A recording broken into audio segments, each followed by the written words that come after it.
Gas সিলিন্ডারে আগুন লাগলে কিভাবে আগুন নিভাবেন শাহজাদপুর ফায়ার সার্ভিসের ভাইয়েরা সেটাই সবাইকে শিখাচ্ছেন। এই সিলিন্ডারটা প্রতিটা বাসায় আছে, প্রায় বাসায় আছে। আপনারা কখনো ভয় পাবেন না, এই সিলিন্ডার কখনো বাস্ট হবে না।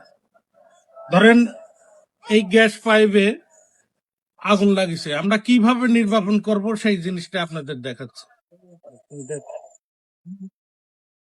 এই বাম হাত দিয়ে এইভাবে ধরবেন, ধরার পরে ডাইন হাত দিয়ে এখানে একটা চাপ দিবেন, ডাইন হাতে দেখবেন একটা চাপ দিবেন, এরকম ফাঁকি মারবেন আগুন নিভবে। আবার ধরেন এই পাইপটা পুড়িয়ে গেছে, এখানে আপনার আগুন, এখন আপনি ভয় পাচ্ছেন কিভাবে আগুন না আমি নির্বাপন করবো, এটা খুলে দেন। নজলে আগুন লাগিতে, এখন আমরা কিভাবে আগুন নির্বাপন করবো, এখানে ভয়ের কোনো কারণ নাই।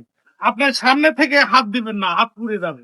ঠিক এই সাইড থেকে এইভাবে এইভাবে ধরবেন, আগুন নিচ্ছে না? হ্যাঁ, নিচ্ছে। দেখুন এখন একজন আছেন, সবাই এটা হাতে তালে। সুন্দর। এখন আপনি ভয় পাচ্ছেন যে হাত দিয়ে আমি নির্বাপন করতে পারবো না, এখন আমার হাতের কাছে কিচ্ছু নাই। এখন একটা বালতি আছে, বালতি দিয়ে কিভাবে আগুন নির্বাপন করবো ওটা দেখবেন। ঠিক এইভাবে এইভাবে